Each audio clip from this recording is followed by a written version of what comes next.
Mobil Avanza Veloz BL1260AD milik Ferizal 38 tahun, warga Kompleks Bulog, Gempung Tanjung, Kecamatan Ingin Jaya, Aceh Besar terbakar Rabu 28 September 2022 sekira pukul 15.30 waktu Indonesia bagian Barat.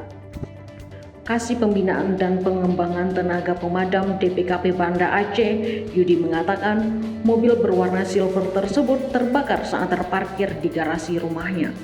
Kata Yudi, Ferizal bersama istrinya sempat menangis atas kejadian itu sebab mobil tersebut baru 1 minggu mereka beli.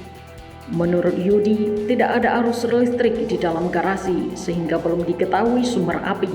Namun saat ini kebakaran tersebut sudah dalam penyelidikan pihak kepolisian. Selain menghanguskan mobil dan garasi, api juga ikut menjalar ke dinding sisi rumah, namun hanya mengalami rusak ringan. Petugas mengerahkan 3 unit damkar ke lokasi dan api berhasil dipadamkan pukul 15.55 waktu Indonesia bagian Barat.